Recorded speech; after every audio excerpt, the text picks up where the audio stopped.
بسم اللہ الرحمن الرحیم۔ شروع اللہ کے نام سے جو بڑا مہربان نہایت رحم والا ہے۔ ناظرین السلام علیکم۔ آج ہماری کہانی کا عنوان ہے ماں برائے فروخت۔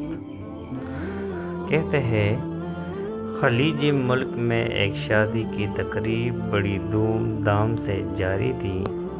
دلہا دلہن بڑی شان و شوکت کے ساتھ اسٹیج پر براجمان تھے۔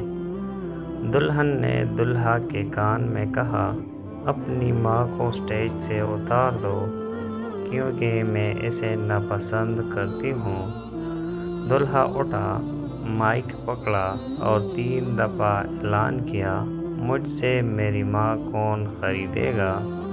اعلان سن کر حاضرین پر سناٹا طاری ہو گیا۔ پھر دلہا بولا، میں اپنی ماں کو خود ہی خریدوں گا۔ اس نے شادی کی انگوٹھی اتار کر پھینک دی اور دلہن کو طلاق دے دی اور ماں کے قدموں پر بوسہ دیتے ہوئے کہا، میں نے نفع کا سودا کیا ہے۔ حاضرین میں سے ایک آدمی نے کھڑے ہو کر اعلان کیا، میں اس نوجوان کے ساتھ اپنی بیٹی کا نکاح کرتا ہوں، اور کہا، اس سے بہتر میری بیٹی کو خاوند نہیں مل سکتا۔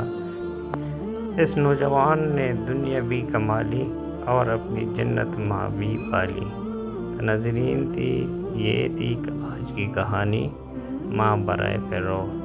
اگر آپ کو ہماری ویڈیو پسند آئی ہو تو ہمارے چینل اردو کہانی کو سبسکرائب کریں۔ ملتے ہیں اگلی ویڈیو میں، تب تک کے لیے اللہ نگہبان۔